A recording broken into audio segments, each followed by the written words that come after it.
Bonjour à tous, vous connectés qui ont fait le choix voilà, de se choisir en participant à ce parcours de formation. Donc, nous allons nous entretenir tout de suite sur le module 2, qui est de savoir comment communiquer et convaincre. Avant ça, Madame, si vous permettez que je me présente Avec plaisir. Pour les participants. Okay. Alors, petit rappel, oui, nous entrons dans le module 2 qui est savoir communiquer et convaincre, des compétences pour les leaders de demain. Voilà, ce module vise principalement, sans vous spoiler, à renforcer les compétences de communication, à maîtriser l'art de la prise de parole en public et à surmonter les défis qui y sont liés. Ce superbe module va être dispensé par Madame Ghislaine Chakam. Alors, pour vous faire une petite présentation de Ghislaine, alors Ghislaine est actuellement Programme Manager Officer chez Safran Electrical and Power, après avoir exercé comme ingénieur dans l'aéronautique depuis 17 ans chez Thales et coach consultante certifiée. Elle est spécialisée en gestion du stress. Elle habite en région parisienne, elle est mariée et est mère de 4 enfants. Elle est une femme multipotentielle, passionnée, dynamique, et elle s'investit beaucoup dans l'épanouissement et le bien-être d'autrui. Elle est fondatrice également du cabinet de coaching et conseil JC Conseil, et également membre du conseil de perfectionnement du master EEA, électrotechnique et électromatique, à l'université Cergy-Paris. Elle est auteure de plusieurs livres également de croissance personnelle. Ghislaine est fascinée de développement personnel et elle accomplit sa mission de vie en organisant des conférences en présentiel, en distanciel, ainsi que des séminaires qui transforment un petit peu les personnes et les poussent à prendre leur vie en main pour vivre enfin leur vie idéale et ceci en alignement avec qui elles sont réellement. Donc, je laisse notre très chère Ghislaine débuter son module. N'hésitez pas à poser vos questions en même temps. Comme vous l'avez vu avec M. Andréotte, on va répondre un petit peu plus à la fin.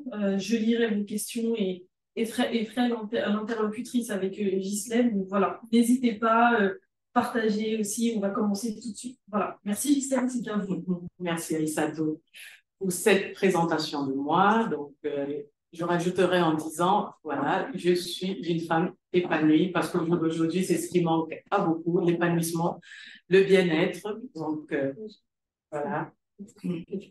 Donc, n'hésitez pas toujours, lorsque vous avez des choses à faire, à vous demander quelle est la part d'épanouissement que vous éprouvez à le faire. Est-ce que cela a un rapport de sens? Est-ce que vous vous sentez bien? Parce qu'avant d'être des fers humains, nous sommes avant tout des êtres humains. Et qui dit être humain dit viser son bien-être. Donc, je vais vous entretenir aujourd'hui sur savoir communiquer et convaincre. Voilà. Nous allons commencer donc par voir ensemble quel est le sommaire qui va nous guider tout au long de cette présentation. Nous allons nous approprier les techniques de prise de parole en public incitant au passage à l'action. C'est très important. Dans une deuxième partie, comment maîtriser la méthodologie de communication qui persuadera votre audience et qui vous poussera à vous tourner vers vos objectifs, qui poussera d'ailleurs aussi votre audience à se tourner vers vos objectifs. Et en troisième partie, comment s'exprimer de façon spontanée et convaincante afin de transmettre ses idées et les émotions associées à son audience. Donc, avant d'aller plus loin, on va briser la glace, même si cette glace a déjà été brisée depuis le matin à travers différentes activités que nous avons faites ensemble. Je vais vous demander de vous présenter en quelques mots-clés. Monsieur Roth a beaucoup parlé de mots-clés. Si on vous demande de vous présenter, vous, les jeunes d'aujourd'hui, que direz-vous de vous? Vous avez 1 minute pour le faire et en 4 mots-clés si possible. Et nos charmantes modératrices liront quelques présentations et afficheront quelques présentations à l'écran. Vous nous les lirez. 1 minute, à vous. Est-ce que quelqu'un souhaite prendre la parole? N'hésitez pas à lever la main pour pouvoir vous donner la parole justement. Et Très bien. Oui, il serait bien d'avoir justement de mieux communiquer avec vous et de pouvoir poser vos questions, vous présenter. Si vous n'arrivez pas à vous connecter en tous les cas et à prendre la parole, n'hésitez pas à écrire dans le chat. Alors, nous avons une première personne qui souhaite participer. Ok. Vous entendez? Oui, je vous entends. Bonjour. Ah, super. Super. Bonjour. C'est excellent, ça fait plaisir de vous entendre. Bonjour monsieur, j'espère que vous allez bien. Oui, Alors, vous avez souhaité parler, vous voulez vous présenter? oui, je suis Dezumbe Yassou, licencié en hydrogéologie. Alors, je vous suis depuis N'Djamena, Tchad. Oh, c'est Super. c'est vraiment de partout. C'est excellent. Alors, c'est un moment d'échange. N'hésitez pas de discuter avec Ghislaine, de briser la glace. C'est un moment de vraiment vous présenter. Voilà. Pour commencer ce module sur comment en fait prendre la parole. Donc, présentez-vous, parlez-nous de vous. Si vous avez 1 minute en tous les cas pour nous parler de vous et qui êtes-vous justement, vous vous présentez par vos études, votre métier, mais aussi par vos passions. Si vous pouvez faire une présentation, une brève présentation, car moi je vois qu'il y a plusieurs personnes qui souhaitent parler aussi intervenir. On vous laisse la parole. Voilà. 4 mots-clés qui vous définissent. Voilà, 4 mots-clés qui vous définissent.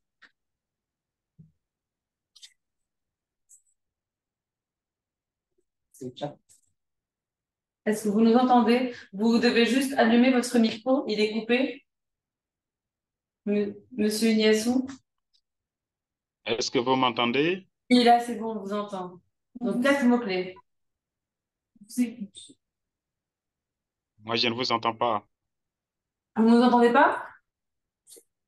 Pas du tout. Maintenant, ça est. Alors, n'hésitez pas à vous présenter alors dans le chat. Dans le chat. Et puis Dans le après, chat, écrivez 4 mots-clés pour vous présenter. Et tout le monde, d'ailleurs, on invite tout le monde à écrire 4 mots-clés pour se présenter. On prendra la parole à la fin du module. OK. Donc, nous allons poursuivre. Oh, euh, Donc, Aïssatou m'a présenté tout à l'heure. Donc, j'aimerais rapidement vous brosser un peu mon parcours, comment j'en suis arrivée là. Donc, j'ai fini mes études dans les années 2006 et très vite, j'ai été embauchée par l'entreprise Thales Avionics Electrical Systems, entreprise qui conçoit et développe les moteurs d'avion pour l'aéronautique civile et militaire. Donc, j'ai été embauchée en 2006 d'abord pour faire de la simulation, c'est-à-dire je travaillais sur les simulateurs de vol. Et après avoir passé 2 ans en tant qu'ingénieur simulation, je suis rentrée tout de suite dans le service système et réseau où je concevais cette fois-ci les câbles pour pouvoir amener l'énergie à bord des aéronefs. Et après 3 ans dans le service système et réseau, je suis passée dans le service machine tournante, c'est-à-dire le service qui conçoit vraiment les moteurs. Je tiens ici à préciser que le moteur d'un avion, c'est vraiment l'organe qui amène toute l'énergie à bord de l'avion. Vous voyez un peu ce moteur comme le EDF ici ou comme Eneo au Cameroun. Vraiment, c'est ces moteurs qui permettent de ramener toute l'énergie à bord. Donc, c'est un métier qui m'a occupée pendant près de 14 ans, uniquement la partie machine tournante. Et après cela, j'ai décidé il y a 3 ans de cela d'accepter un poste de programme manager officer pour pouvoir cette fois-ci voir les aspects financiers, toujours dans la même entité. Je tiens à dire que je suis toujours chez Thales, mais elle, dans l'entité Safran Electrical and Power qui a racheté l'entité de Thales où j'étais précédemment. Donc, en tant que programme manager, je fais beaucoup de gestion de projet, je gère les coûts, je gère les plannings, je gère les ressources, étant donné que j'ai une parfaite maîtrise des outils et des équipements que conçoit Safran. Donc, je me suis dit qu'il était de bon ton de passer maintenant à la partie gestion et pourquoi pas comprendre aussi ces aspects financiers pour ajouter une fois de plus une autre corde à mon arc. Donc, voilà, juste pour compléter par rapport à ce que Aïssatou a dit tout à l'heure, par rapport à ma présentation. Et parlant du coaching, voilà, cela m'est un peu tombé dessus. Nous avons tous, vous savez bien, une capacité d'écoute, mais en 2018, l'entreprise Thales a décidé de m'envoyer en formation pour devenir coach. Pourquoi? Parce qu'ils voyaient en moi une capacité d'écoute, une capacité d'analyse, une capacité à conseiller même les salariés et pouvoir les aider à se sentir bien. Voilà pourquoi j'ai rajouté voilà, que je me sens bien, je suis épanouie, mais tel n'avait pas été le cas dans mes premières années de carrière. Dans mes premières années de carrière, j'étais une salariée très stressée parce que je voulais plaire. Je voulais plaire non seulement à mon entourage, je voulais plaire à ma famille, je voulais montrer que j'y arrive, et surtout étant la seule femme, en plus noire, dans le service machine tournante, je me disais, j'ai aussi ma place, je dois montrer que j'y arrive et que les compétences que j'ai accumulées au fil des années dans mes études, il était temps que je les mette au service de l'entreprise et que je montre bien que ma place est ici. Donc, cela m'a poussé à beaucoup stresser jusqu'au jour où, dans l'entreprise, j'ai failli faire une prééclampsie. Quand le médecin m'avait fait comprendre que la prééclampsie n'était qu'au stress, je m'étais promis de comprendre c'est quoi ce stress qui est devenu le mal du siècle et qui touche toutes les tranches d'âge confondues. Donc, voilà pourquoi, à la formation, quand Thalès m'a envoyé me former chez Lincoln Coaching, j'ai voulu rajouter à cette formation la spécialisation en gestion du stress et aussi la spécialisation en coaching d'entreprise, parce qu'après tout, c'est le monde de l'entreprise qui fait sens à mes yeux. J'aime ce côté, voilà, le monde de l'industrie, ça me plaît beaucoup et c'est pourquoi j'ai décidé d'opter et de rester y vivre et puis c'est ce qu'on a. Donc, avant d'aller plus loin, donc, nous allons commencer par quelques définitions. Déjà, quand on parle de savoir communiquer et convaincre, une aptitude naturelle, est-ce une capacité ou alors une compétence particulière? C'est un peu la question que je vous invite à répondre également dans le chat. Pensez-vous que convaincre, communiquer de manière convaincante, c'est une aptitude naturelle qu'on a tous, ou alors c'est une capacité exceptionnelle, ou tout simplement c'est une compétence particulière à acquérir? Donc, pendant que vous laissez vos mots dans le chat, je vais m'empresser de dire c'est quoi la communication. La source est de Wikipédia, hein, ça ne vient pas de moi. Alors, Wikipédia nous dit la communication, c'est l'ensemble des interactions avec un tiers, humain ou animal, qui véhicule une ou plusieurs informations. Ça veut dire lorsque nous sommes en train de communiquer, nous devons passer un message. Et à travers ce message, il faut qu'il y ait quelqu'un. Donc, il faut qu'il y ait un canal. Il y a quelqu'un qui émet un message, il faut bien qu'il y ait quelqu'un en face qui puisse lui répondre ou pas. Donc, pour qu'il y ait communication, vous comprenez ici que c'est un ensemble d'interactions. Et convaincre, quant à lui, c'est amener quelqu'un, par des raisons ou par des preuves, à reconnaître que quelque chose est vrai ou nécessaire. Ça, c'est le Larousse qui le dit. Donc, on parle ici de communication convaincante. Il est ici question de pouvoir amener la personne qui est en train de vous écouter à prendre pour agent comptant ce que vous êtes en train de lui dire. OK? Donc, c'est très important d'apprendre à convaincre. Et prendre la parole en public, quant à lui. Cela passe par quoi? Par différents buts et cela s'inscrit dans des domaines très variés. Nous sommes amenés à prendre la parole en public. Peut-être pas vous encore parce que vous êtes encore jeune, on prend la parole en politique, on prend la parole en école et en université, peut-être tel est le cas pour vous. On prend la parole énormément en entreprise lorsqu'il faut présenter son projet aux clients, lorsqu'il faut faire des avancements de projet, les jalons, il faut les présenter à travers des réunions. Donc là, on est amené à prendre la parole. On prend la parole par le biais des associations. Si nous sommes membres d'une association, nous sommes amenés à parler. On prend la parole dans le cadre familial, que ce soit lors des réunions de famille, nous sommes amenés à parler aussi bien à nos proches, à nos enfants, nous prenons la parole. On prend également la parole dans le cadre amical, avec nos amis, nous sommes amenés à étayer nos idées, à appuyer nos idées par des éléments d'information qui nous poussent donc à prendre la parole. On prend aussi la parole si nous tenons en commerce, si nous pratiquons de la vente, cela nous pousse à parler aux différents clients, etc. Prendre la parole dont vise 4 grands objectifs. Notamment, ça peut être celui de distraire, celui d'informer, celui de convaincre ou d'inspirer. Dans notre cas, aujourd'hui, il est question de convaincre lorsque nous prenons la parole. Comment donc il faut procéder? C'est la grande question que nous posons. La prise de parole en public aussi, c'est un soft skill essentiel. J'insiste, vraiment essentiel dans le monde professionnel qu'il faut absolument développer de nos jours. Très honnêtement, au jour d'aujourd'hui, celui qui joue au mutisme et qui est dans son coin en entreprise, ça ne passe pas. On est obligé au jour d'aujourd'hui de parler et de s'exprimer, quel que soit le sujet, et surtout lorsque nous avons des clients en face, lorsque nous avons des jalons d'avancement, on est obligé de prendre la parole pour expliquer. Même si nous ne sommes pas dans la partie gestion de projet, nous sommes obligés, ne serait-ce que de prendre la parole pour expliquer ce que nous sommes en train de faire à notre manager. Donc cela, c'est vraiment un soft skill que nous devons tous aujourd'hui développer. Donc, prendre la parole, c'est aussi avoir un discours qui tient la route. Et la force de ce discours, voilà, a une approche tridimensionnelle, comme vous le voyez sur le schéma que je vous ai affiché à droite de l'écran. Donc, cela passe par le logos, l'ethos et le pathos. Le logos ici, c'est vraiment, quand vous prenez la parole, toute la logique, tout le raisonnement, le côté factuel que vous allez mettre dans ce que vous vous apprêtez à dire. Le but du jeu n'est pas de venir étendre sa vie. Dans le cadre professionnel, il faut rester très factuel, aller à des faits, tout de suite. Voilà. Quant à l'éthos, on viendra ici rechercher le côté éthique, la morale qui se cache derrière ce que vous êtes en train de dire. Quelles sont les valeurs qui sont cachées derrière votre personnalité? Et quel est donc le niveau de crédibilité qu'on peut accorder à ce que vous êtes en train de dire? Quant au pathos, ce sera la capacité, votre capacité à convaincre, à séduire votre auditoire et votre capacité vraiment à prendre la parole de manière solennelle et surtout l'émotion que vous allez créer chez les personnes qui vous écoutent. Quelle sera votre capacité à créer ce effet émotionnel? Donc déjà, quelques symptômes que l'on ressent lors de la prise de parole en public. Ça arrive à tout le monde. Si ça vous est déjà arrivé, ne vous inquiétez pas, tout le monde le ressent. C'est à force de pratiquer qu'avec le temps, voilà, on le ressent de moins en moins.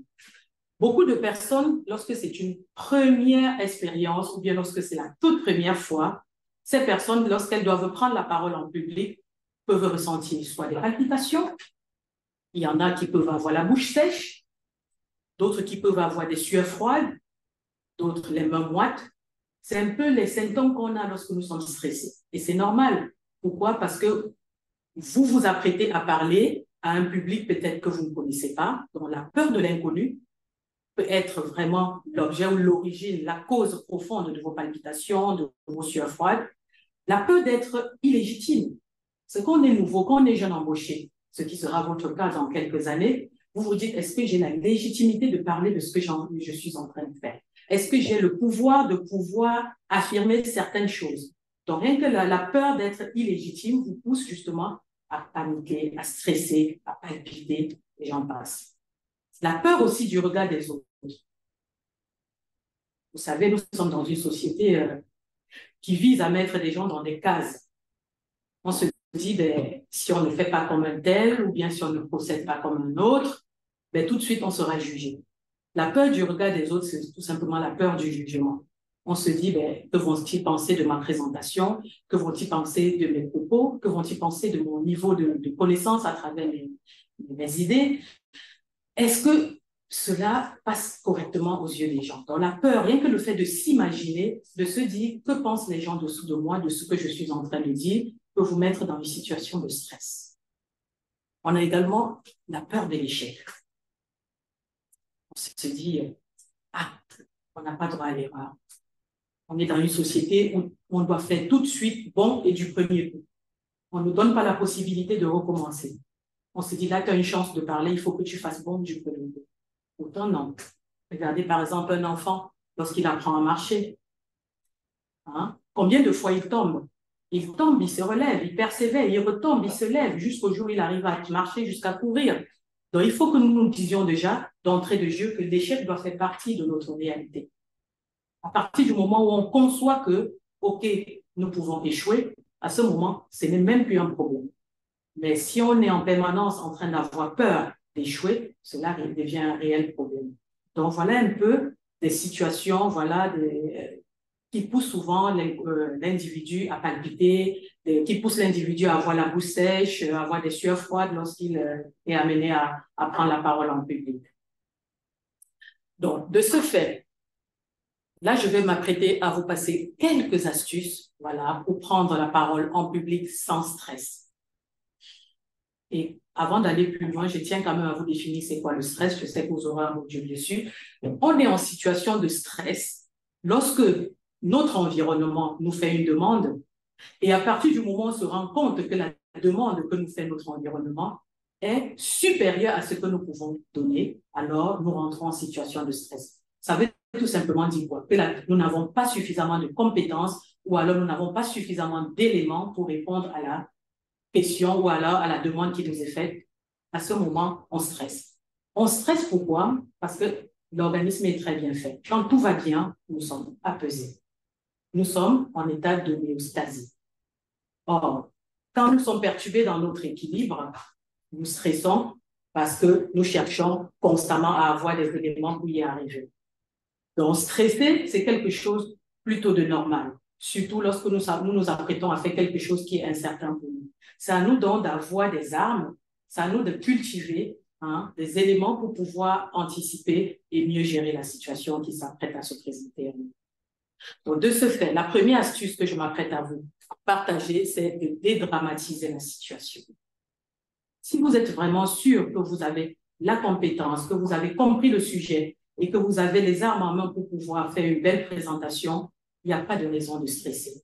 Donc, soyez déjà dans la dédramatisation. Dédramatiser la situation veut dire quoi? Veut dire ne pas prendre forcément cette situation très au sérieux, au final. D'accord? Vous venez vraiment tel que vous êtes, vous vous présentez à votre auditoire tel que vous êtes, sans toutefois vous prendre trop au sérieux. Ne vous mettez pas de pression inutile. En deux, il faudra apprendre à visualiser. Qu'est-ce que j'entends par visualisation ici? C'est-à-dire, imaginez-vous lorsque l'objectif est atteint. Comment je serais si jamais j'arrive à bien prendre la parole en public et à bien faire ma présentation? Comment je me sentirais? Comment je me vois? Essayez de fermer les yeux et de vous imaginer lorsque l'objectif est atteint. Quelles sont les sensations que vous ressentez lorsque cet objectif est atteint? Et à ce moment, retransposez donc cela au présent, c'est-à-dire dans le contexte actuel, et dites-vous, OK, je vais fonctionner comme si mon objectif est atteint et je vais me laisser aller. En troisième astuce, utilisez les techniques de respiration. On va beaucoup travailler dessus tout à l'heure dans la phase d'exercice. Donc, les techniques de respiration vous aident non seulement à venir maîtriser votre rythme respiratoire, mais aussi à venir caler les fréquences cardiaques sur vos fréquences cérébrales. Ça veut dire quoi? Lorsque vous allez par exemple à l'hôpital et que le médecin vient prendre votre tension artérielle, le médecin relève sur un oscilloscope votre fréquence cardiaque qui a des montées, enfin, on a des alternances positives et négatives. Et ça montre tout simplement à quelle vitesse bat votre cœur et quel est le rythme de circulation du sang dans vos veines.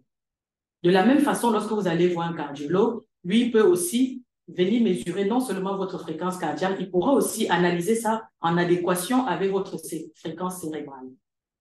Lorsque tout va bien chez un individu, les fréquences cardiaques sont exactement alignées aux fréquences cérébrales. C'est dans ces circonstances qu'on est apaisé, qu'on arrive vraiment à être bien, se sentir vraiment en plénitude. Mais lorsque vous êtes stressé, si on relève au même moment les fréquences cardiaques et les fréquences cérébrales, on verra qu'il y a un déphasage. C'est pourquoi il faut utiliser ici les techniques de respiration pour non seulement s'apaiser et pouvoir se caler les fréquences cardiaques, nos fréquences cérébrales et être bien.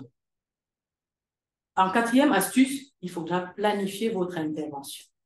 On ne se lève pas comme ça du jour au lendemain. On se dit, allez hop, je vais intervenir sur telle ou telle problématique sans un minimum de préparation. Il faut quand même le planifier, le mettre dans un coin de votre tête, le caler dans votre agenda ou même donner l'information à votre cerveau que tel jour, à telle heure, j'aurai telle présentation à faire. Donc, ça vous met déjà même en condition. Et le jour J, pourquoi pas, en cinquième astuce, porter une tenue adaptée. Il n'est pas nécessaire d'arriver, par exemple, en entretien d'embauche avec une chemise hyper serrée ou une robe ultra moulante qui vous met déjà vous mal à l'aise. Soyez apprêté, oui, mais soyez très à l'aise dans votre tenue. Cela vous permettra même déjà de vous sentir bien. Et pourquoi pas, en sixième astuce, vous entraîner. Si vous avez un entretien à passer, rien de mieux que de vous entraîner peut-être devant un ami que vous affectionnez, enfin que vous aimez bien, ou alors même devant vos enfants ou votre conjoint, vous vous dites, alors j'ai telle présentation à faire tel jour, est-ce que je peux prendre la parole devant vous? Comme ça, vous me direz qu'est-ce qui ne va pas dans ma présentation, vous me permettrez de me corriger avant le jour J. Donc, pensez aussi à l'entraînement. C'est toujours bien. Alors, les erreurs à éviter lors de la prise de parole en public. Ouais. Très souvent, ce qu'on voit nous en tant qu'industriels, même si nous ne passons pas régulièrement les entretiens d'embauche comme les RH, il nous arrive souvent d'avoir les jeunes recrues, voilà, dans les domaines techniques pour donner notre point de vue sur la candidature ou non. Très souvent, ce qu'on remarque chez ce jeune, c'est qu'il parle trop vite, trop vite. Vous savez, vous avez un tel débit qui fait que l'auditoire en face n'a pas le temps de capter que vous êtes déjà passé à autre chose. Donc, comme erreur à éviter, évitez vraiment de parler trop vite. Prenez le temps, respirez, parlez calmement pour vous faire comprendre. Ce n'est pas la peine d'aller très vite. Ce n'est pas en allant vite que vous vous maîtrisez. Prenez vraiment le temps d'expliquer, d'articuler pour permettre vraiment à l'auditoire de comprendre quel est vraiment le fil directeur de votre présentation. Les erreurs, comme erreur à éviter également, évitez de vous exprimer d'une voix monocorde. Je prends pour la petite histoire. J'ai eu un entretien il y a 2 semaines, un jeune qui venait de Supélec d'ailleurs. Il est arrivé, du début à la fin, il n'a pas changé de débit. Il ne respirait pas. À un moment, je me suis autorisée de lui dire, respirez. Il était en apnée. J'avais l'impression qu'il ne prenait pas sa respiration. Du début à la fin, il n'a fait que débiter, sans respirer, sans se poser. Mais non, on n'est pas devant un tribunal. Lorsque vous êtes en entretien, détendez-vous, soyez naturel, prenez la peine, même s'il y a un petit verre d'eau posé à votre disposition, de vous hydrater un petit peu. Ce n'est pas la peine d'aller trop vite. Donc, et ça passe par le débit vocal, ça passe aussi par la façon avec laquelle vous allez articuler. Donc, ne soyez pas dans une voix monocorde, soyez vraiment varié en fait. Hein. Exclamez-vous en montant peut-être le ton, soyez posé en redescendant peut-être le ton. C'est très important qu'on sente cette variation-là au niveau de votre timbre vocal. Et aussi, comme erreur, ne négligez pas les silences. Parfois, beaucoup de choses sont dites dans nos silences. Ce n'est pas parce que nous sommes dans un débit continu que nous passons une information. Prendre même la peine de rester calme, silencieux 2 secondes ou 3, c'est aussi passer un message. Donc, pensez au silence lorsque vous êtes en train de prendre la parole en public. L'erreur aussi à ne pas faire, hein, c'est de ne pas regarder son auditoire. Les jeunes, très souvent, quand ils parlent, ils évitent le regard. Ils fuient le regard. Ils regardent peut-être à côté. Ils ne veulent pas regarder en face l'auditoire. Une astuce que je vais vous donner, c'est si vous êtes gêné par les yeux de la personne qui est en face de vous, essayez de regarder son oreille, essayez de regarder son front. Et à ce moment-là, il aura l'impression que vous êtes en train de le regarder. Mais ne fuyez pas le regard de celui qui est en face de vous. Et aussi, il ne faut pas abuser des tics de langage. Qu'est-ce que j'entends par tic de langage? C'est tout ce qui est tout ça, c'est des choses qui se travaillent.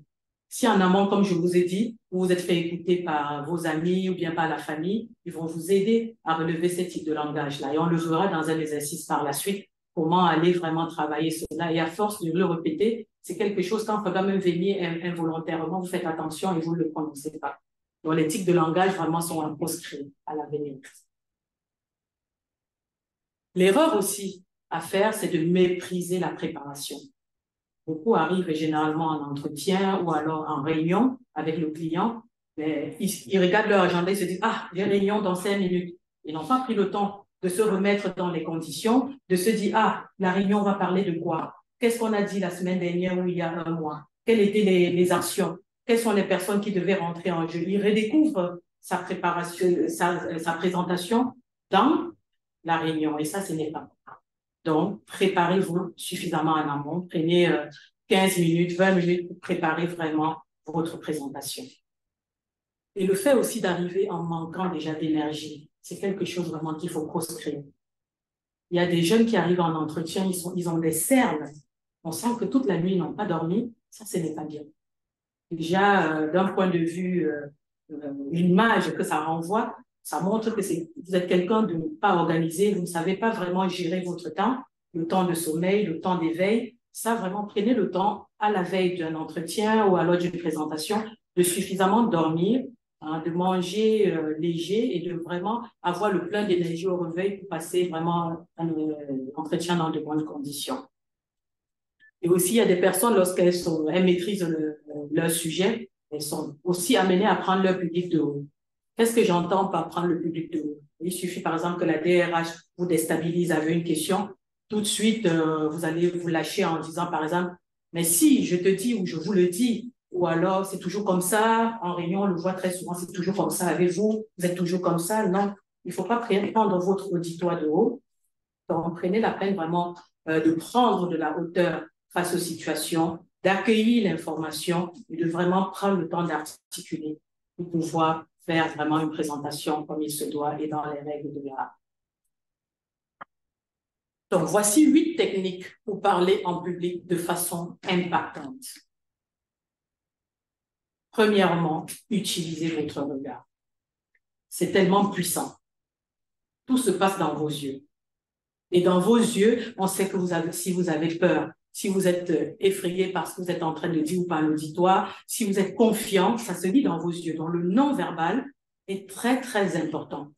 Et cela passe vraiment par le regard. Utilisez vos yeux. Regardez votre auditoire. Utilisez en deuxième position un langage simple. J'entends ici par langage simple, sujet, verbe, complément. Ce n'est pas la peine de faire des phrases trop longues, des phrases où vous mettez des compléments en n'en plus finir. Restez sur des phrases simples, sujet, verbe, complément. Et là, le message passera. On a parlé de débit. Donc, maîtrisez votre débit. C'est très important de maîtriser votre débit. C'est pas la peine d'être vraiment sur un débit monocorde. Ayez la capacité de maîtriser votre débit, de varier vraiment le rythme suivant les questions de votre auditoire. Il est aussi primordial de répéter les informations clés. Si, par exemple, la ressource humaine vous parle d'un poste technique où vous serez amené à faire beaucoup de gestion, où vous serez à faire beaucoup de calculs, de design, n'hésitez pas à reformuler ces questions en renvoyant ces informations clés. Non seulement ça permettra à la responsable des ressources humaines de comprendre que vous avez compris ce qu'elle est en train de vous dire et aussi de lui faire comprendre que vous êtes bien dans le sujet et vous êtes en train de vraiment vous imprégner de tout ce qu'elle est en train de vous passer comme message. Donc, n'hésitez pas par des jeux de reformulation de répéter les informations clés. Souriez. Quand vous parlez, ne soyez pas fermé, ne soyez pas braqué, ne soyez pas crispé. Souriez par moment. Quand quelque chose vous interpelle, pourquoi pas un petit sourire, d'accord? Et également, faites parler votre corps. Ne restez pas statique, les mains croisées, ce qui va venir fermer ici hein, l'échange. Lorsque vous avez les bras croisés, tout de suite, vous êtes en posture de « je me bloque, je me braque ». Soyez vraiment dans un langage corporel qui vous laisse vraiment entrer dans ce que vous êtes en train de faire, qui laisse comprendre à votre auditoire que vous êtes avec lui, que vous êtes en train vraiment de passer un message et de recevoir aussi de cette personne un message important. Donc, ça veut dire quoi? Ça veut dire faites un avec votre présentation. Soyez vraiment imprégné par votre présentation. Et pourquoi pas engager votre participant. L'engagement des participants ici peut passer par des questions. Vous pouvez peut-être arriver en fin d'entretien, peut-être vous poser des questions sur le chiffre d'affaires, même si c'est quelque chose que vous devez déjà apprendre quand vous venez en entretien d'embauche sur une entreprise. Leur demander, par exemple, quel est le taux de turnover dans leurs entreprises. Bref, trouver des questions qui vont faire en sorte que, voilà, vous mettez un peu du dynamisme dans ce que vous êtes en train de dire. Engagez vos participants, posez-leur des questions pour les faire réagir. C'est très important. Dans les techniques de structuration, on va passer aux techniques de structuration d'une présentation convaincante. Si j'ai relevé 5 techniques, d'accord? Première technique, il faut cadrer votre présentation. En 2, il faut préparer votre support. Si c'est une présentation, vous avez besoin d'un support, il faut vraiment préparer votre support. En 3, il faut préparer votre speech. Qu'est-ce que vous allez dire? De quoi allez-vous parler? En 4, il faut développer sa présence sur scène. Ça peut être par les yeux, voilà, parler. Et après le tout, il faut rassembler et s'entraîner pour avoir vraiment une présentation impactante. Donc, je veux revenir au point 1. Qu'est-ce qu'on entend par cadrer sa présentation? Ça veut dire que votre intervention doit être restreinte. Si vous êtes sur un thème clé, ça ne sert à rien de vous élargir, de vous éparpiller, d'aller parler des choses qui ne cadrent pas avec le sujet. Il faut vraiment rester dans le cadre. Pensez vraiment à un carré avec des limites. Hein. N'allez pas au-delà des limites, sauf si on vous pose la question ou sauf si on vous dit amène. Restez vraiment dans le cadre et dans les questions qu'on vous pose. Commencez toujours par une rapide introduction. Ça peut être une introduction sur votre personne, ça peut être une introduction sur le sujet que vous amenez à présenter. Donc, c'est toujours bien de faire une rapide introduction pour amener les choses et situer le contexte. Il faut utiliser les mots simples. Donc, restez dans un langage familier. Ne soyez pas dans un langage soutenu.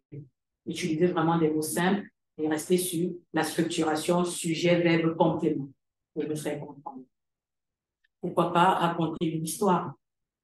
Les histoires, ça accroche toujours. Ça permet de créer du lien et ça permet de générer des émotions. Donc, raconter une histoire qui a un lien avec ce que vous êtes en train de présenter, ça permettra à votre auditoire de mieux vous cerner. En point 2, préparez votre support. Ici, je vous dis, une image vaut mieux que 1000 mots. Ne venez pas avec des slides remplis que de texte. Venez toujours appuyer vos slides par une petite image qui vient renforcer ce que vous êtes en train de dire. C'est très important.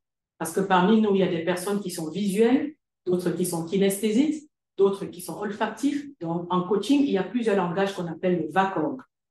Donc, pensez toujours à joindre à vos écrits des images pour les personnes qui sont plutôt visuelles. Ayez un outil pour créer de l'interaction. Ayez une idée exprimée, et cela peut passer donc par une illustration d'idée. Quant à la préparation de votre speech, ça je vous ai donné une astuce tout à l'heure, ça passe par prendre la parole, par exemple, devant vos amis. Ça peut être dans une salle de réunion, peut-être 20 minutes avant l'arrivée d'un client, vous prenez 2 ou 3 collègues dans une salle, vous leur parlez rapidement de ce que vous apprêtez à présenter, et eux, ils vous donnent leur feedback. Le fait de vous donner le feedback va vous permettre de vous ajuster et de rectifier le tir. Ça peut être dans le soir aussi chez vous, en famille, vous essayez de prendre la parole devant les membres de votre famille et eux, ils vous essayeront de vous ajuster et de vous dire « Ah, là, tu as parlé trop vite. Là, tu as beaucoup bégayé. Là, tu as fait comme ci. » Et à partir de là, ça va vous permettre vraiment de recadrer et d'ajuster pour avoir une présentation correcte de jour J. En 4e point, on parle de développer sa présence sur scène. Donc, développer sa présence sur scène passe par balayer la salle des yeux. Si vous êtes devant, sur un pupitre, il ne faut pas hésiter à balayer la salle des yeux. Il ne faut pas non plus se déplacer non-stop d'un point à l'autre. Donc, ça veut dire qu'il faut minimiser le nombre de vos mouvements. Déplacez-vous, mais n'en faites pas trop. Gérez votre stress par la respiration. La respiration est vraiment un outil très puissant de l'émotion. Quand vous arrivez à maîtriser la respiration, vraiment la respiration comme le nouveau-né, vous êtes bien. Et on verra par la suite vraiment comment est-ce qu'il faut respirer de manière correcte pour pouvoir vraiment harmoniser les fréquences cardiaques et cérébrales pour se sentir bien tout au long de la journée. Et une fois que vous avez fait tout ça, rien de mieux que de tout rassembler, de s'entraîner pour avoir une prise de parole correcte, pour avoir vraiment une présentation convaincante de jour J. Ici, nous allons passer maintenant à quelques astuces pour réussir son entretien professionnel. J'ai pris le cas vraiment typique qu'on a l'habitude de voir. Quelles sont les exigences d'un entretien professionnel et comment faire pour valoriser sa candidature. M. Roth nous a énormément édifié là-dessus. Là, je vais rajouter juste quelques éléments pour appuyer ce qu'il nous a dit ce matin au sujet vraiment de l'entretien professionnel, qui est quelque chose d'important, qui est un passage sine qua non pour décrocher son premier emploi dans une entreprise. Vous êtes obligé de passer par là, on ne déroge pas. Donc, il est important de connaître l'entreprise à rencontrer. Il nous a dit, ça peut passer par les vigiles. Son astuce était d'aller voir les vigiles, les femmes de ménage, pour avoir plus d'informations sur l'entreprise où on s'apprête à postuler. Ça peut passer par Internet. Au jour d'aujourd'hui, nous avons tous accès à l'information. On peut aller taper le nom de l'entreprise, voir par exemple quel est son secteur d'activité, quel est son chiffre d'affaires, quel est son nombre de salariés. s'informer, avoir un minimum d'informations sur l'entreprise. Nous avons été sélectionnés avant l'entretien.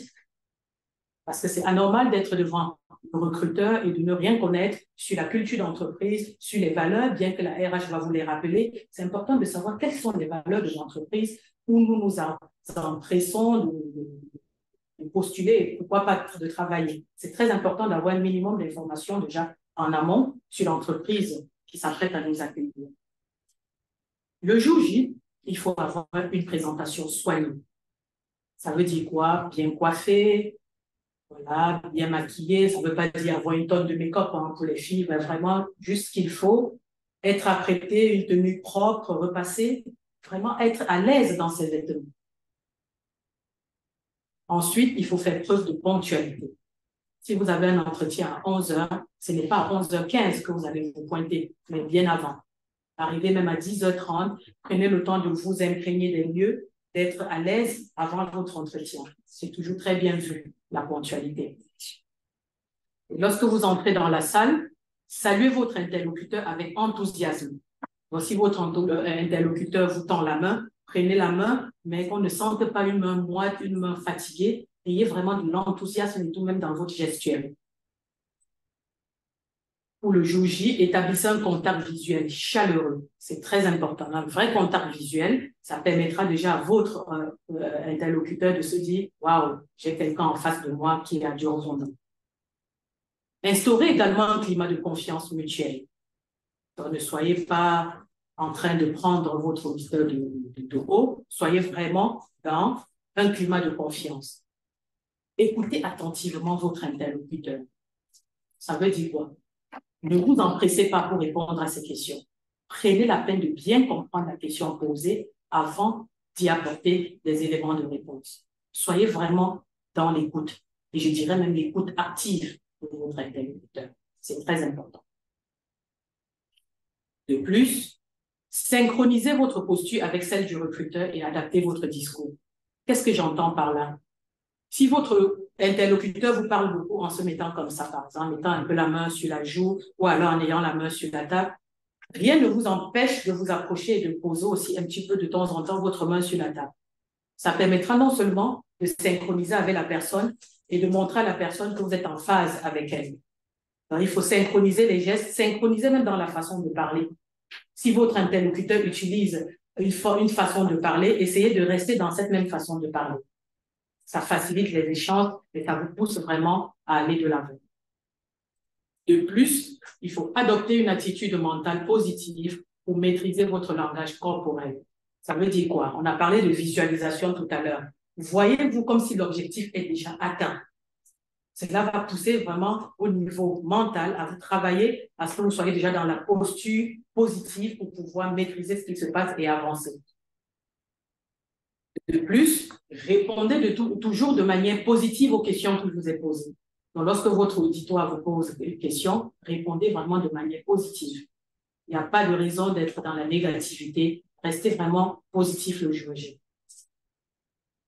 Même, positionnez-vous également dans une situation d'échange en vous tournant vers l'autre. Ne soyez pas dans un monologue. Pensez vraiment à l'autre lorsque vous parlez. Faites des jeux de rôle, posez des questions. Ça vous fera du bien le jour J. Donc, une fois de plus, gérez votre stress grâce à une bonne respiration. La respiration, j'y reviendrai énormément parce que vraiment, c'est un outil très puissant en prise de parole en public. Maintenant, on a parlé du réseau LinkedIn. Tout à l'heure, dans les questions-réponses que vous avez eu à faire dans le sondage, LinkedIn est venu vraiment en tête des sondages. Voici donc quelques astuces pour bâtir un réseau professionnel puissant sur LinkedIn. Comment utiliser LinkedIn pour se mettre en valeur et attirer les opportunités? Il faut déjà, premièrement, créer son compte LinkedIn et choisir une photo professionnelle au top, là où vous êtes vraiment bien mis. Une fois que vous avez choisi la belle photo professionnelle, il faut insérer une bannière incluant une phrase d'accroche. Une phrase du genre « Je suis à votre disposition pour vous accompagner à gérer ci, ça dépend du poste pour lequel vous êtes en train de postuler. Mais il faut que sur votre bannière, c'est-à-dire la couverture de votre profil LinkedIn, qu'on puisse lire votre phrase d'accroche. De même, toujours dans LinkedIn, vous avez la possibilité d'insérer une bio express pour permettre à votre auditoire ou aux potentiels recruteurs de vous découvrir. C'est très important. Il ne faut pas hésiter à s'abonner à des comptes d'agents de recrutement. Abonnez-vous à ces comptes pour voir un peu voilà, quels sont les recruteurs potentiels en mesure de vous recruter. C'est important de vous abonner à ces comptes-là. N'hésitez pas également à vous mettre en relation avec les personnes du secteur visé. Si vous visez par exemple l'aéronautique, la vente, le commerce, n'hésitez pas à vous mettre en relation avec les personnes de ce secteur et activer le Open to Work. Donc, sur LinkedIn, vous avez un onglet qui s'appelle Open to Work. Une fois que votre CV, lorsque vous avez rempli tous les champs, vous vous mettez en Open to Work pour vous rendre visible des recruteurs. C'est très important. De même, il faut préparer un calendrier éditorial hebdomadaire pour attirer les recruteurs. J'insiste sur la fréquence parce que rechercher un boulot et saisir les opportunités, ce n'est pas quelque chose qu'on fait une fois sur 10, non. Il faut vraiment qu'il y ait de la régularité. Il faut qu'il y ait de la discipline. Il faut que vous soyez vraiment prêts à communiquer au maximum et attirer les recruteurs à vous. Donc, cela passe par un calendrier éditorial hebdomadaire. Vous définissez en amont, vous vous dites, aujourd'hui, je vais développer tel sujet, je vais essayer de parler de ça, je veux mettre tel ou tel sujet en avant. Vous préparez votre calendrier éditorial et vous essayez d'alimenter ainsi votre page LinkedIn et la faire vivre. C'est vraiment important. Et je tiens aussi à rappeler que sur LinkedIn, il faudra vraiment publier des informations purement professionnelles, c'est-à-dire des formations auxquelles vous avez participé, des séminaires, un résumé. Vous n'allez pas aller, par exemple, en boîte de nuit la veille et venir mettre sur LinkedIn. Non, non. Il faut vraiment que vous compreniez que LinkedIn, c'est un réseau professionnel et sur lequel il faut vraiment publier des informations purement professionnelles. Et qui dit publication dit aussi heure précise de publication. Donc, chez LinkedIn, ce qui fonctionne bien, il faut penser à publier les mardis et les jeudis, entre 9h et 11h, ou à la pause déjeuner, ou alors entre 17h et 18h. Ce sont les horaires où il y a plus d'audience, où LinkedIn a plus de personnes connectées, parce que généralement, soit ces personnes sont déjà en train d'arriver au travail et ne sont pas encore à fond dans leur dossier, ou alors à 11h parce qu'elles s'apprêtent déjà à lever le pied pour aller en pause déjeuner, ou le soir à partir de 17h. Pourquoi? Parce que ces personnes ont fini peut-être leur journée de travail et s'apprêtent à prendre le chemin de retour et elles sont plus enclines à pouvoir aller scroller sur les réseaux. Donc, pensez à publier les mardis et les jeudis entre 9h et 11h, ou alors entre 17h et 18h. Vous pouvez également publier les dimanches toute la journée. Là, vraiment, le dimanche, c'est le jour de repos. Les gens sont généralement calmes chez eux. Donc, vous pouvez aussi mettre vos publications en ligne le dimanche toute la journée. Toujours à travers vos publications, il faut montrer sur LinkedIn ce que vous connaissez faire à travers vos publications afin de rendre votre compte actif. Par exemple, quelqu'un peut partager sur l'écologie, vous venez rebondir dessus en montrant un peu, en mettant en avant vos connaissances sur l'écologie. Ça permettra non seulement de mettre votre compte en activité, mais aussi de montrer votre culture générale. C'est très important. De plus, il faut rendre vos publications virales sur LinkedIn en utilisant des hashtags. Si vous êtes en phase de recherche d'emploi, n'hésitez pas à mettre des hashtags emploi, hashtags recrutement, avec aussi les hashtags, les mots-clés, comme vous a dit tout à l'heure mon collaborateur Andréote. Mettez les hashtags pour permettre à l'algorithme de vous identifier facilement et de pouvoir vous mettre en avant par rapport à quelqu'un d'autre. Donc, voici ici quelques astuces pour bâtir un réseau professionnel puissant sur LinkedIn. Si vous mettez vraiment ces quelques points en application, si vous êtes régulier, et vous le faites de manière, on va dire, régulière, intense, hebdomadaire, vous verrez que vous aurez des résultats à la clé. Alors, rien ne s'obtient de manière hasardeuse. Le travail, la discipline, la persévérance qu'on mettra à faire les choses permettra de nous amener à des résultats plus communs. Donc maintenant, avant de passer à la phase d'exercice, je tiens à vous rappeler que voilà, j'ai un peu étayé ici quelques points clés pour la prise de parole en public et je préfère vous accorder du temps pour la phase de questions-réponses, même si on en aura une autre par la suite. Avant de passer aux exercices, dans le chat, dites-nous si vous avez des questions. Comme ça, voilà, je vais répondre d'abord à vos questions. Je vais essayer d'y apporter les éléments de réponse si j'ai les éléments qu'il faut, bien sûr. Et par la suite, nous passerons dans la phase de questions-réponses. Donc, c'est à vous. Avez-vous des questions juste ici, s'il vous plaît? Alors, je vais prendre la parole. J'ai vu une question tout à l'heure de Solon, il me semble, oui, qui demandait, qui disait qu'il arrivait que dans nos prises de parole, souvent en entretien, nous devons respecter un temps indiqué. Et le délai imparti dans ce cas, donc du coup, on est obligé de parler plus vite. Et que conseillez-vous dans ce cas? Il y a un délai. Très bonne question. Dites-vous que ce n'est pas lors de l'entretien que vous allez tout dire. D'accord? Vous allez choisir vraiment de prioriser à ce moment-là l'information. Vous allez vous dire qu'est-ce qui est important pour moi par rapport à la question qui m'est posée, dans le temps qui m'est imparti, qu'est-ce qui est prioritaire pour moi de dire. Ce n'est pas tout que vous devez dire à ce moment-là. Vous devez donc choisir de prioriser afin de passer votre message à votre auditoire. Très bien. J'espère que Solange, Ghislaine a bien répondu à ta question. Il y avait une remarque de Jean Panel, je pense que c'était au tout début de ton intervention, Ghislaine, qui disait qu'il y avait aussi le complexe d'infériorité, en pensant que les autres sont mieux que nous. D'accord. Dans quel cadre, du coup, Jean Panel? Je pense que c'était en phase d'embauche ou dans la prise de parole en public, tout simplement. Je pense que c'est dans la prise de parole. D'accord. C'est pourquoi je vous ai dit, Jean Fanel, de dédramatiser la situation. Hein? J'ai parlé aussi beaucoup de la visualisation. Quand vous venez en entretien, en prise de parole en public, dites-vous déjà que l'objectif est atteint. Quelle est la posture que je dois adopter lors de ma prise de parole en public? Essayez de vous projeter.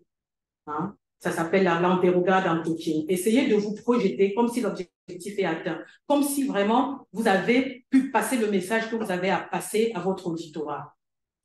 Visualisez-vous en vous disant qu'est-ce que j'ai ressenti à ce moment-là, comment j'étais, comment est-ce que je parlais, et essayez donc de retransposer cela au présent.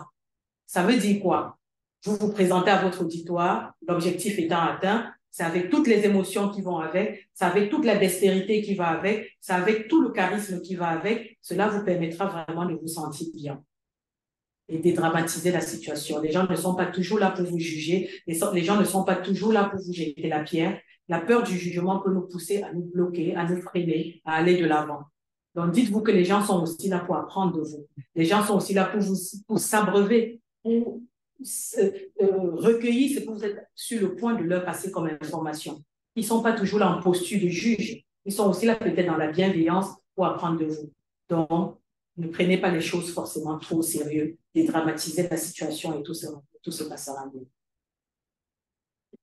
Merci Ghislaine. Justement, en réaction à ce que tu viens de dire, il y a un commentaire qui vient d'arriver et qui fait suite, je trouve, qui disait, c'est de Fabrice, qui dit que c'est pas tout le monde qui supporte les regards et parfois c'est très compliqué, surtout pour les personnes timides. Effectivement, les personnes timides, c'est déjà la première fois pour tout le monde, même si on a l'habitude de parler en public, il y a toujours cette gêne-là lorsqu'on est en public. Voilà, mais c'est pourquoi le temps de préparation, je vous ai parlé du temps de préparation, c'est important déjà, lorsqu'on maîtrise son sujet, lorsqu'on sait de quoi on va parler, de prendre aussi un temps pour répéter devant les personnes qu'on apprécie bien. Sachez choisir ces personnes. Ne choisissez pas les personnes qui vont plutôt venir vous enfoncer. Ne choisissez pas les personnes qui vont plutôt venir vous dire « Oh, c'est nul ce que tu t'apprêtes à dire ». Choisissez plutôt des personnes bienveillantes qui vont vraiment vous donner un feedback réel de ce qu'est votre présentation. Des personnes qui vont vous donner les éléments qu'il faut pour vous améliorer. Donc, si vous faites 2, 3, 4 préparations devant un auditoire différent, vous verrez que le jour J, cela viendra déjà amenuiser, cela viendra déjà réduire votre impact et aussi la timidité que vous avez à prendre la parole en public. Donc, faites-le et vous verrez, ça portera des fruits. Préparez-vous, testez, essayez de vous entraîner avant même le jour J. C'est très important. Si vous êtes quelqu'un de nature timide, n'attendez pas le jour J pour tout découvrir, pour venir vous affouler. Non. Essayez déjà de prendre la parole devant votre auditoire, quelqu'un en aparté, devant les membres de votre famille. Variez même d'auditoire et vous voyez un peu comment est-ce que vous gérez la situation. Et le fait de gérer cela vous permettra déjà de vous sentir bien et de vaincre la timidité. Très bien. Nous avions une question de Ayao je pense qu'il a raté le moment où vous avez parlé. Qu'est-ce que sont les tics verbaux? Alors, les tics verbaux, c'est tout ce qui est voilà. Il y a des personnes qui parlent, qui mettent voilà à chaque bout de phrase. Donc, c'est vraiment des tics. Ce sera un travail qu'on va faire d'ailleurs par la suite. Vraiment, c'est pas agréable lorsqu'on vous entend et que vous répétez tout le temps ces tics. Ces tics reviennent très souvent lorsque on a en fait, on n'est pas sûr. On n'est pas sûr de soi et du coup, pour meubler le temps, on se met à utiliser ces tics. Alors, en fait, et ça, c'est pas agréable lors de la prise de parole en public. Donc, il faut travailler à les éliminer. C'est un travail qui se fait et qui fonctionne bien. D'accord. Je vais prendre encore une question et peut-être une intervention à l'oral de Mamadou Diarra. Et juste avant, on va répondre à la question de Jacques qui demande comment se comporter vis-à-vis d'une situation inattendue. En pleine prise de parole, à l'extérieur, il y a un bruit de musique, etc., qui a fait comment se comporter dans ce cas de figure.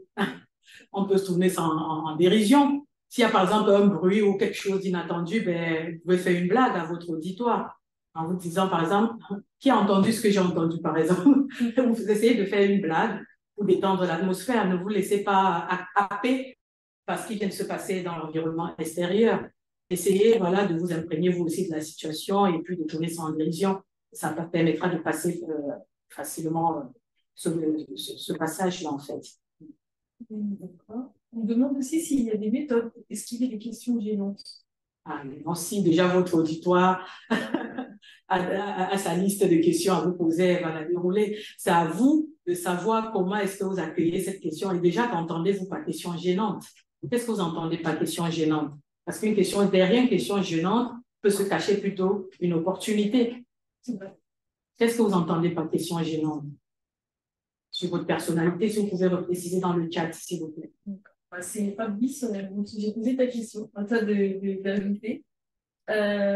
Mamadou, je vous ai autorisé à parler. Si vous voulez intervenir avec Ghislaine, c'est le moment.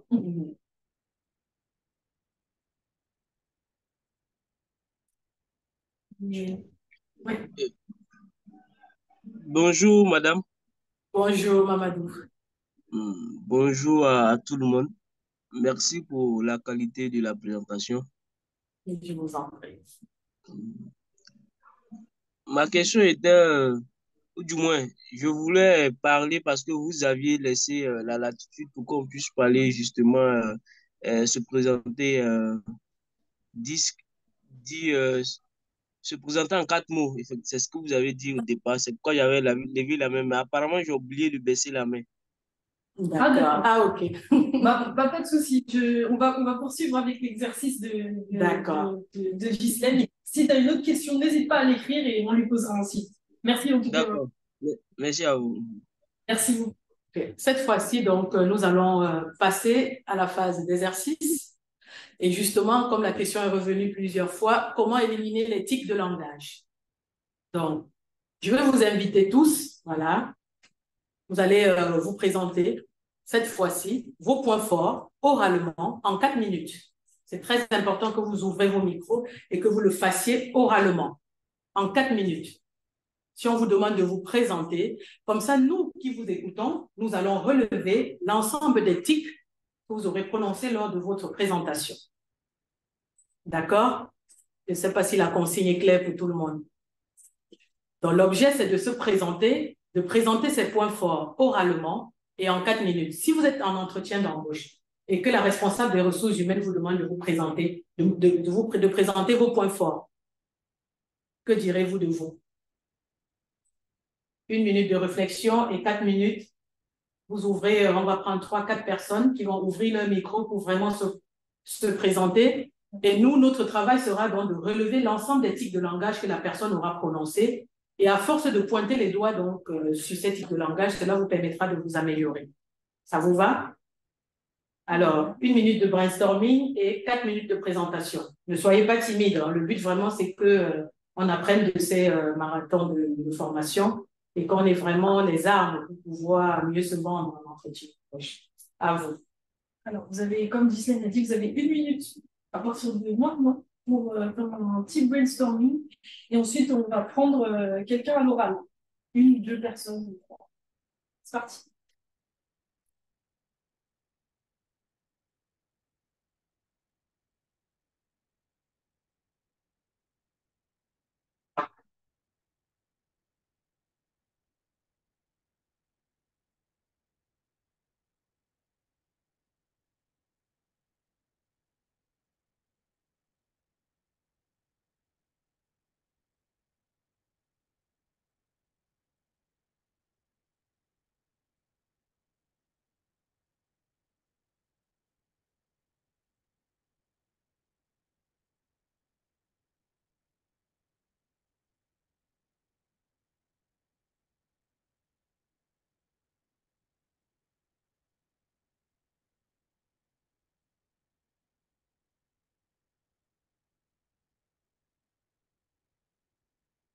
Alors, qui se propose pour débuter?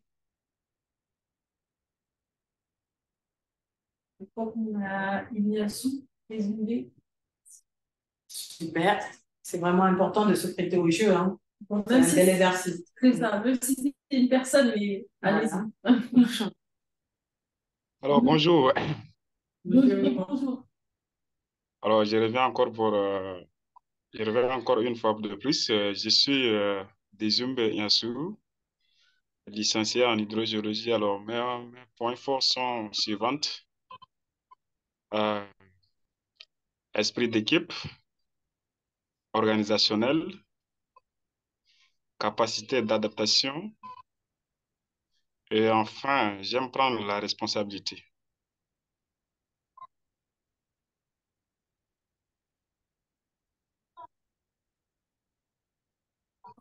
D'accord, c'est tout? Oui, c'est tout. Ah, ok. On se disait que ça allait être plus long. Vraiment, vous présenter, voilà, l'ensemble de vos points forts. Quand vous dites que vous aimez prendre la responsabilité, cela consiste en quoi, par exemple? Dans quel domaine? La responsabilité de quoi, par exemple?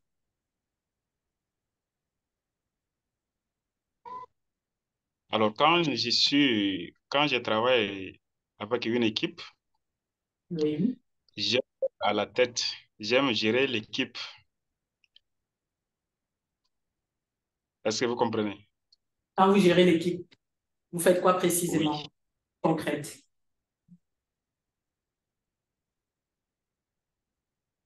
Il y a plusieurs formes de gestion. Quand vous gérez votre équipe, cela passe par quoi, en fait? Est-ce que c'est vous qui définissez les tâches? Est-ce que c'est vous qui définissez les plannings? C'est quoi la gestion d'équipe pour vous? Pardon? Qu'entendez-vous par gestion d'équipe?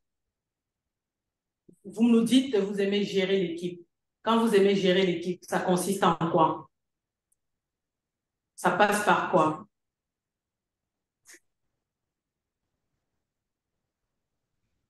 Il y a un problème technique ou... Ah, vous ne nous entendez pas? Vous entendez pas? Vous ne nous entendez pas? Bon. Je n'entends pas. Il y a un autre, participant qui souhaite s'exercer, Monsieur Brice Matadi. OK. Si vous voulez. On vous écoute, Monsieur Brice. En 4 minutes.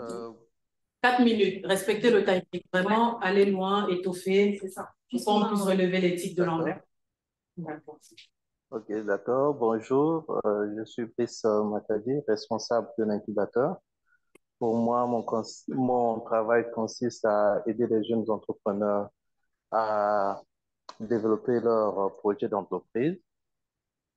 Donc, mes 4 points forts, j'ai de l'expertise dans la gestion des entreprises, dans la gestion de temps, une solide compréhension, par exemple, dans les principes de base de gestion d'entreprise, dans la planification stratégique, le développement commercial, la gestion financière et la résolution des problèmes. J'ai encore d'autres points, j'ai un sens relationnel, avec les professionnels. Des compétences en mon entourage, j'aide les jeunes entrepreneurs en les guidant et en les conseillant sur l'éthique qu'ils doivent avoir en réalisant leurs activités. Euh, j'ai des connaissances approfondies aussi dans le domaine de l'entrepreneuriat. Je les aide dans la compréhension des tendances de marché, sur les défis que les startups rencontrent qui peuvent relever et les différentes politiques qui sont mises en place au niveau local pour permettre aux jeunes entrepreneurs pour trouver des marchés ou un environnement propice. Euh, c'est tout. Je ne sais pas s'il faudrait que j'ajoute encore. Merci beaucoup. Déjà, rien qu'avec ça, je ne sais pas si d'autres dans le chat ont relevé comme moi, toi, Isatou, moi, j'ai relevé énormément de effectivement. Et je vais compter d'ailleurs, parce que je les ai comptés. C'était très, très bien, hein, mais je vais vous dire, à l'avenir, pour améliorer encore votre présentation, j'ai relevé 1, 2, 3, 4, 5, 6, 7, 8, 9. Vous voyez, vous, en fait, c'est un type qui revient absolument quand vous prenez la parole, soit en début de phrase, soit en fin de phrase. Donc, à l'avenir, rien que le fait que je vous l'ai dit, vous ferez plus attention. C'est psychologique, en fait. Vous ferez plus attention quand vous allez parler, quand ça va venir, vous allez, peut-être ça va revenir les prochaines fois, peut-être une, deux fois, mais après, vous allez vraiment travailler à les éliminer. C'est ça, en fait, l'éthique de langage. Quand on fait cet exercice, c'est vraiment pouvoir s'écouter, faire écouter ce qu'on est en train de dire à son auditoire et de permettre à son auditoire de nous dire, de nous renvoyer aussi par effet miroir ce que nous sommes en train de dire et nous aider à nous améliorer. Donc, dans votre présentation à l'avenir, essayez de bannir les ce sera top. En tout cas, merci beaucoup. Merci à vous. Une autre personne? Oui, on va prendre une dernière personne parce que malheureusement, on va devoir clôturer le module dans 15 minutes. Voilà, on a encore notre exercice. Il y a un autre exercice, donc je vais prendre Paul Nelson Tombi. Voilà. Normalement, vous pouvez parler. Bonjour. Bonjour. Oui, moi je me nomme Paul Nelson Tombi. Permettez-moi de me présenter avant de mentionner mes points forts. Je suis en fin d'études en francophonie, stratégie et relations internationales à l'Institut des relations internationales du Cameroun, qui est en partenariat avec l'Université des Jean Moulin Lyon 3.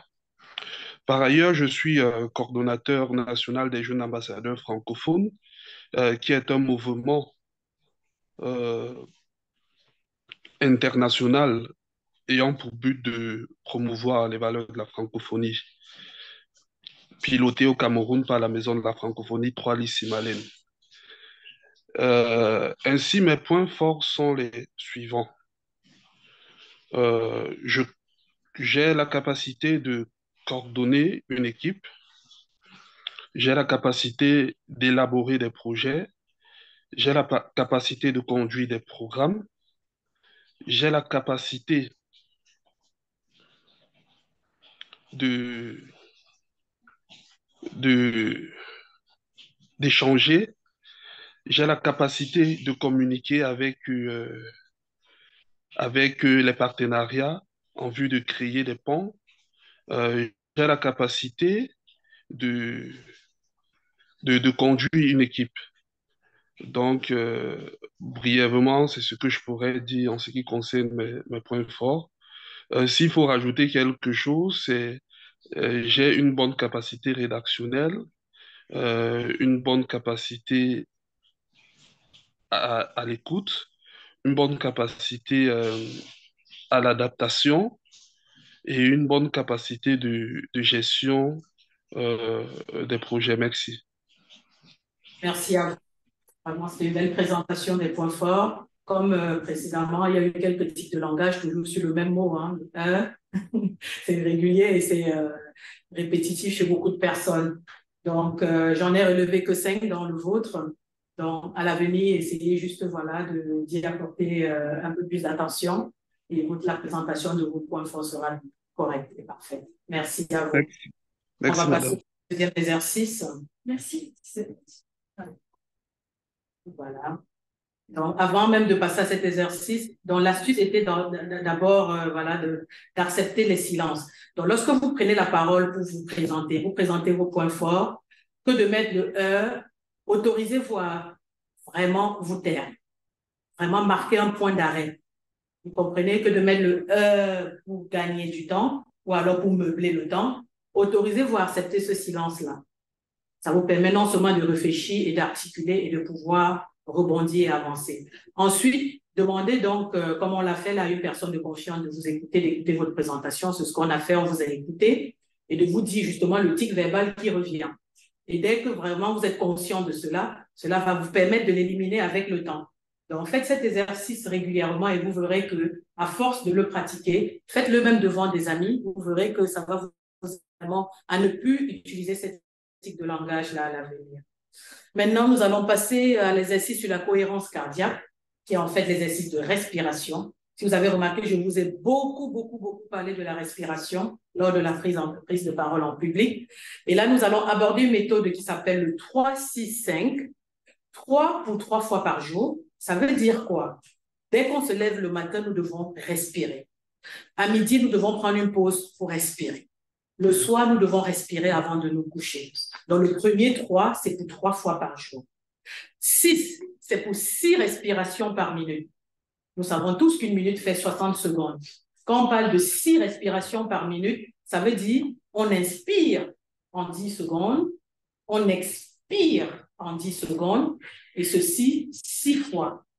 Lorsque nous aurons inspiré en 10 secondes et expiré en 10 secondes, nous aurons fait 6 respirations en 1 minute. Et cela, on doit le faire donc pendant 5 minutes. Donc, la séance ne dure que 5 minutes. Vraiment, c'est quelque chose que vous devez vous autoriser à faire tous les jours. Et vous verrez que vous serez encore plus performant, vous serez encore bien sur la journée. Le fait de respirer au moins 3 fois par jour permet, comme je l'ai dit tantôt, de caler dans les fréquences cérébrales aux fréquences cardiaques et cela permet d'atteindre le bien-être.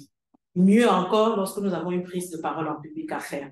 Donc, sans plus tarder, donc je vais vous inviter, si vous êtes assis, à bien vous mettre tout au fond de votre chaise. Pour ceux qui sont assis, vraiment qu'ils se mettent bien, les jambes bien au sol. Même ceux qui sont dans la salle, je vous invite vraiment à pratiquer, c'est très important. Pour ceux qui ne sont pas assis, je vous invite vraiment à le faire. Essayez de vous asseoir. Vous posez la main gauche sur votre nombril et la main droite par-dessus. Ça met la musique de méditation.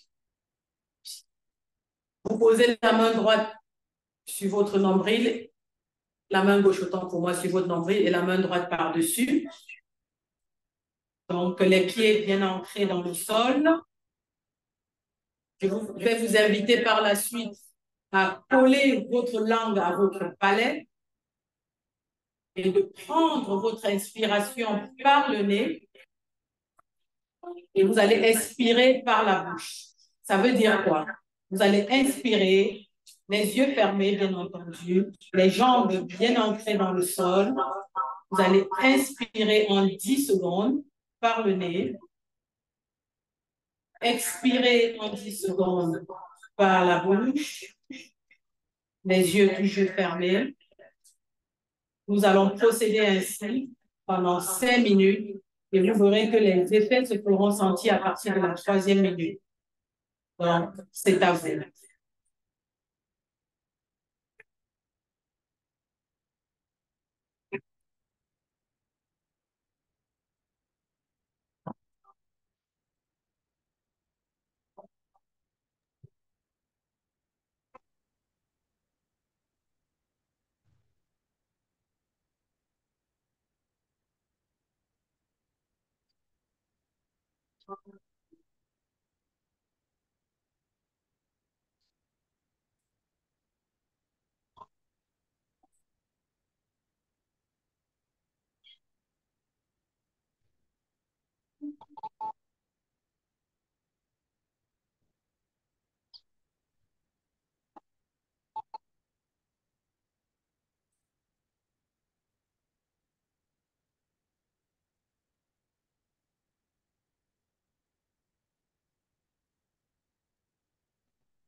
S'il y a un respirer,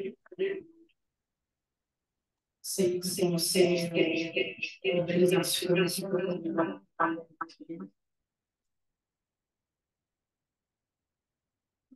Toujours les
toujours regardant les autres. Ensuite, je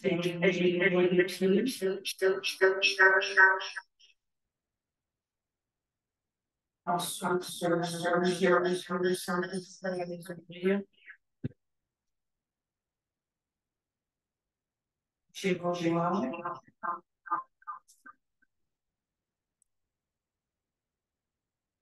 Il faudrait qu'il va se voir les yeux.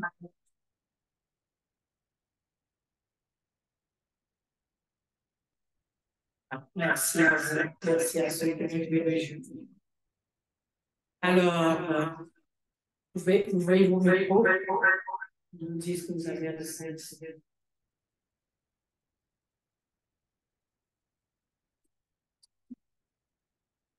Et nous allons encore poursuivre avec d'autres questions. Si des choses ont émergé entre-temps, je suis en vous avant la clôture de ce deuxième étude.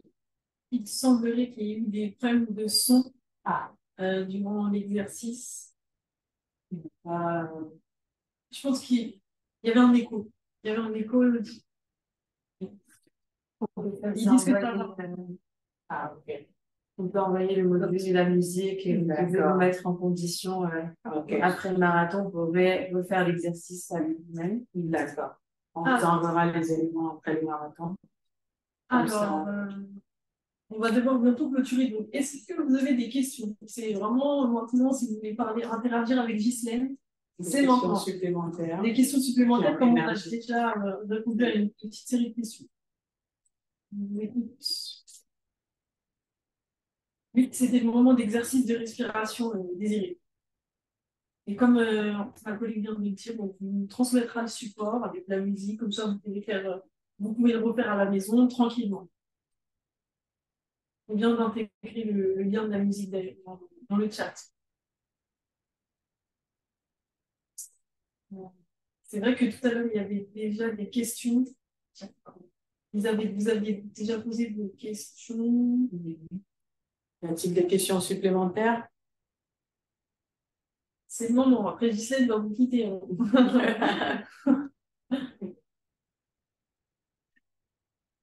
Les mains levées. Paul Nelson, vous aviez une question encore ou bien c'était la précédentement? Ça doit être la précédentement. Ça doit être la précédentement. Merci. Merci, vous en prie.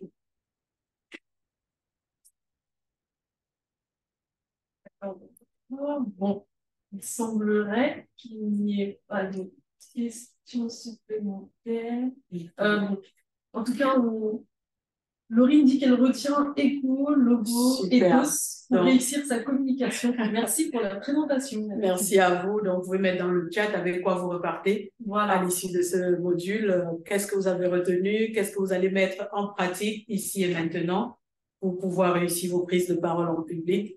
Donc, n'hésitez pas. Il y a Fabrice qui dit qu'il répond à votre question. Il dit qu'il constate, après l'exercice, que la respiration aide pour ceux qui ont des problèmes de palpitation. Aussi, énormément. C'est très, très important pour Fabrice parce que, comme on a dit, la respiration vient vraiment baisser le rythme cardiaque. Effectivement. Parce que lorsqu'on palpite, le cœur il bat très vite, donc la fréquence est très, très accélérée, le rythme est accéléré.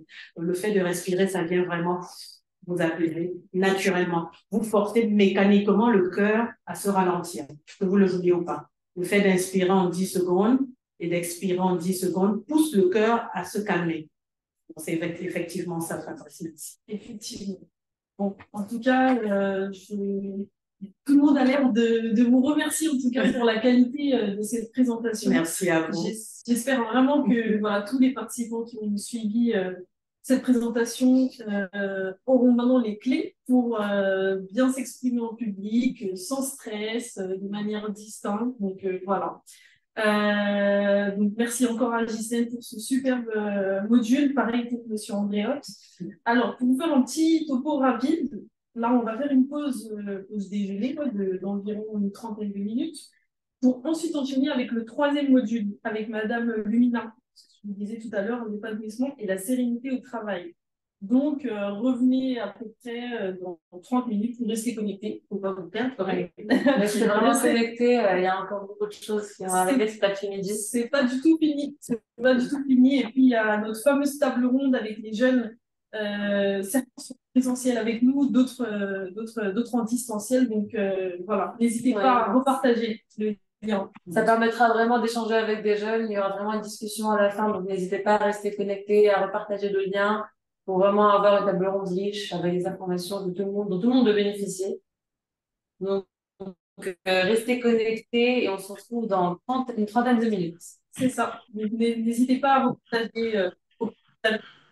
À tout à l'heure et